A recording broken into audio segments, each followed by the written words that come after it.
الدين خصوصا إلى روح الحبيب عبد الله بن علوي الحداد وأصول وفروع جميع الأولياء والصالحين مكان مشارق الأرض إلى مغاربها ووالدينا ووالديكم وأمواتنا وأموات أموات المسلمين أجمعين أن الله يغفر لهم ويرحمهم ويعلي درجاتهم بالجنة ويعيد علينا بركاتهم وأسرارهم وأنوارهم وعلومهم ونفحاتهم في الدين والدنيا والآخرة وعلى كل نية صالحة جامعة لخيرات الدنيا والآخرة وعلى منا مشايخنا وإلى حضرة النبي المصطفى محمد صلى الله عليه وآله وسلم. الفاتحة.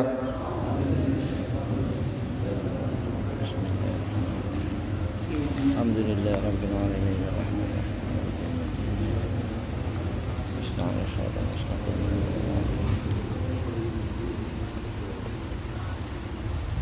السلام عليكم ورحمة الله وبركاته.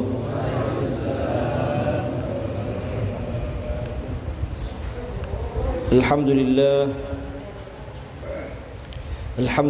Rabbil Alamin hamdan yuwafi ni'amahu wa yukafi'u mazidah. Ya Rabbana lakal hamdu kama yanbaghi li jalali wajhik wa li'azimi sultanik. Subhanaka la nuhsi thana'an 'alaika anta kama athnayta 'ala nafsik falakal hamdu hatta tarda ولك الحمد إذا رضيت ولك الحمد بعد الرضا.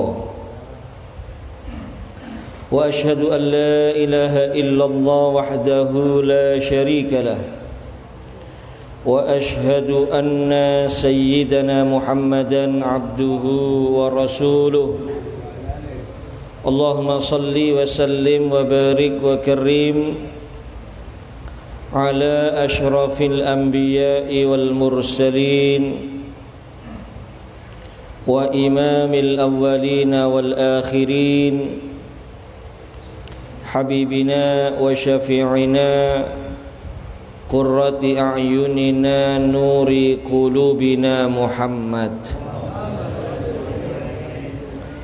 وعلى آله الطيبين الطاهرين وأصحابه الأكرمين المهتدين وعلى التابعين ومن تبعهم بإحسان من يومنا هذا إلى يوم الدين. أما بعد. رب اشرح لي صدري ويسر لي أمري واحلل عقدة من لساني يفقه قولي.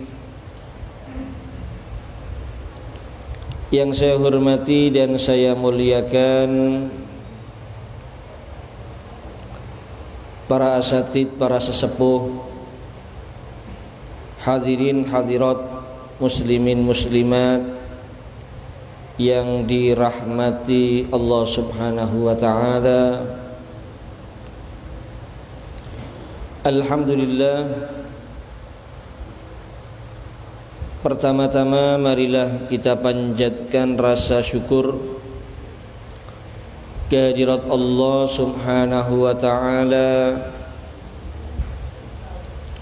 Malam hari ini kita bersama-sama dipertemukan bukan untuk lupa kepada Allah, bukan untuk urusan dunia, tapi kita bersama-sama bertemu dalam satu pertemuan yang insya Allah penuh barokah. Kita bersama-sama menimba dan mempelajari tuntunan dan petunjuk teladan terbaik Nabi Muhammad SAW. Salawat serta salam kita haturkan, kita hadiahkan kepada beliau yang dimana beliau berjanji orang yang banyak sholawat kepada beliau besok akan dekat dengan beliau di padang mahsyar di akhirat. Nabi besar Muhammad sallallahu alaihi wa alihi wasallam. Hadirin dan hadirat yang saya hormati dan saya muliakan, masih melanjutkan pembahasan qala ba'dus salaf an-nasu mubtala wa mu'afa farhamu ahlal bala'i washkurullaha 'alal 'afiyah walhamdulillahi rabbil alamin. Manusia itu dua macam, keadaannya tidak luput dari dua. Mubtala, yang mereka itu diberikan ujian oleh Allah berupa musibah, bencana.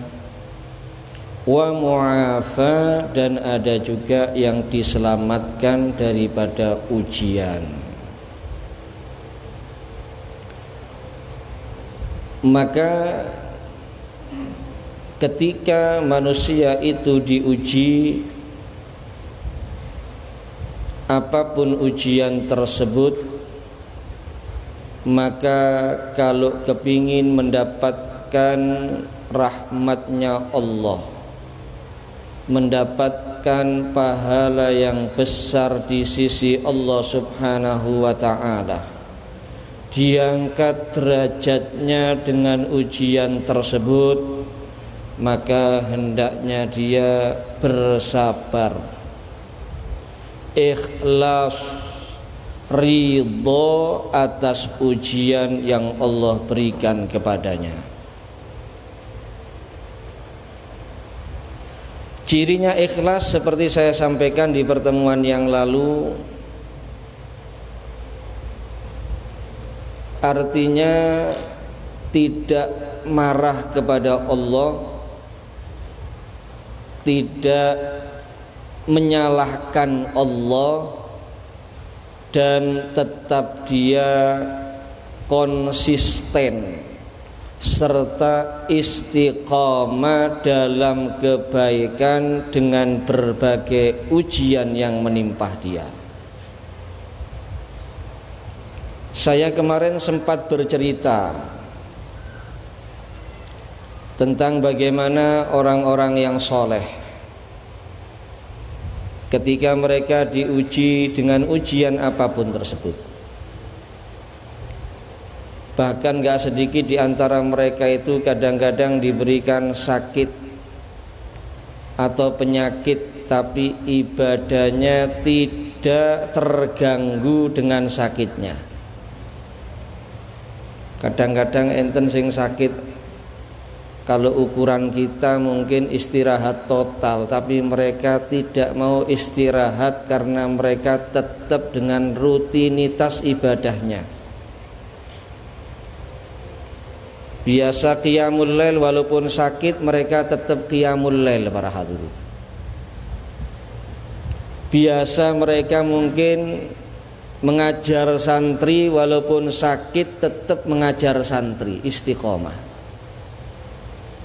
Itu ciri orang yang ikhlas, yang sabar ketika diuji oleh Allah Subhanahu wa ta'ala. Demikian juga kalau ujian itu menimpa harta bendanya, walaupun lenyap semuanya dalam sesaat, mereka tidak berubah. Itulah orang-orang yang mereka itu memiliki kesempurnaan iman, dan mereka menyadari semua nikmat dari Allah kapanpun dicabut oleh Allah itu haknya Allah.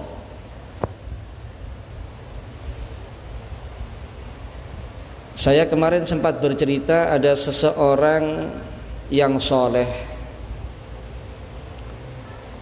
dari salah satu turunan Nabi Muhammad SAW, tinggal di kota Tarim. Selain beliau orang yang soleh, orang yang alim, ahli ibadah, beliau juga bekerja,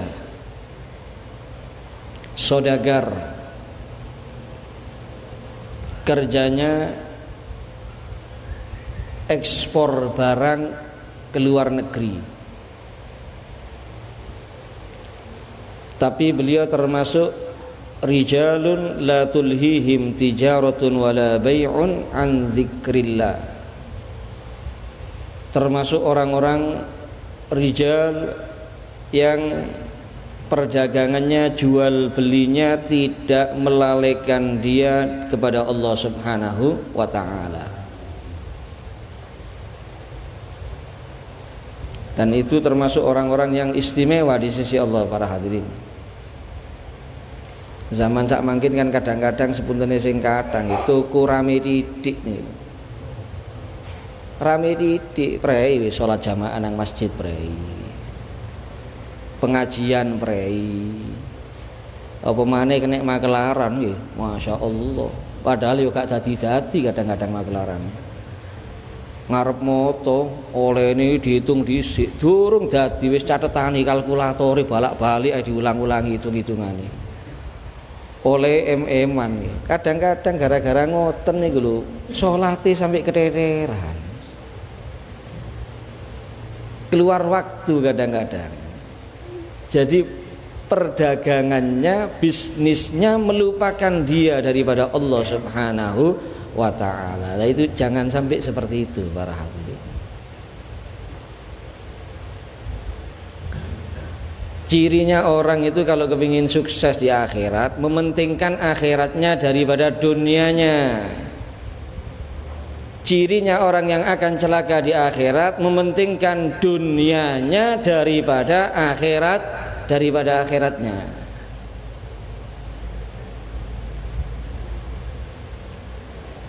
Ini beliau kalau zaman dulu itu ekspornya itu boten tasik boten enten pesawat. Jadi dikirimnya pakai kapal laut. Dan beliau ini diantara istiqomah ibadahnya setiap maghrib sampai isya tidak bisa diganggu, berada dalam masjid dekat rumah beliau, i'tikaf tadarus Quran di masjid tersebut sampai isya. Niku istiqomai.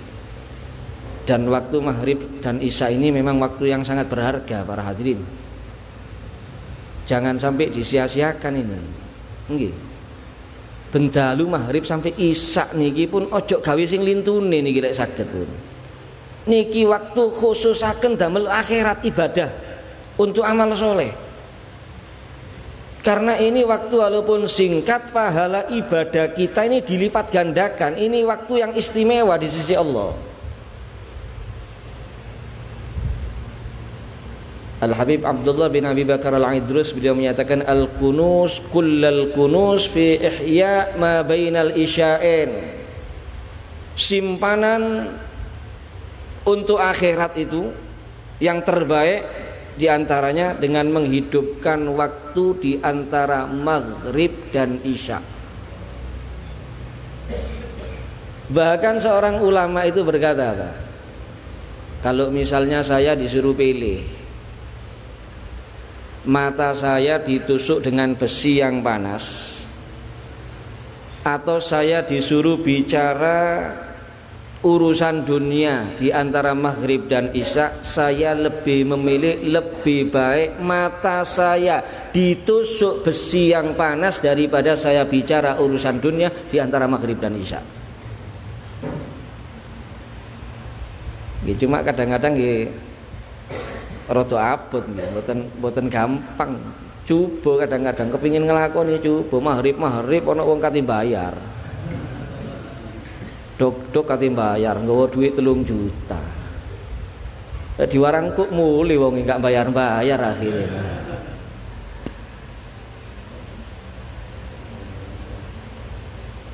Memang cobaannya besar kadang-kadang ya. Sebagian orang-orang soleh itu kalau sudah maghrib sampai isya tidak terima tamu sudah para hadirin.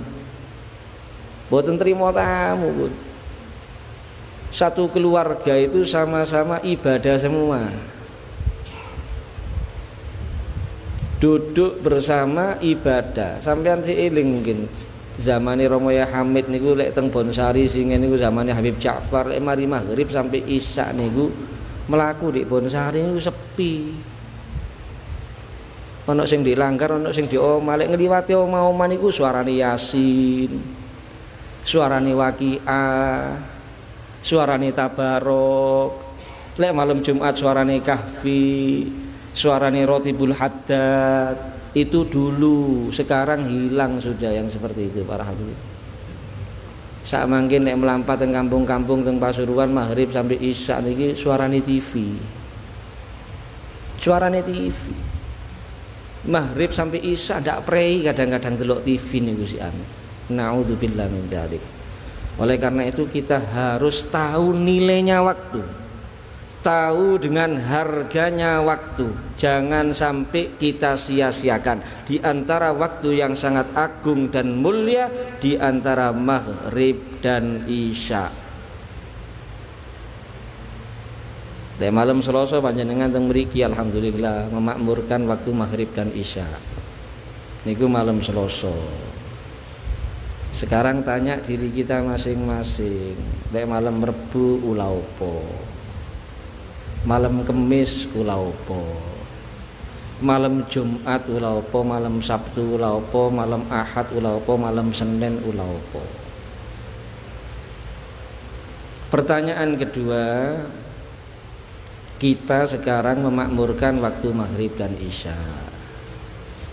Keluarga kita yang di rumah kira-kira apa aktivitas mereka?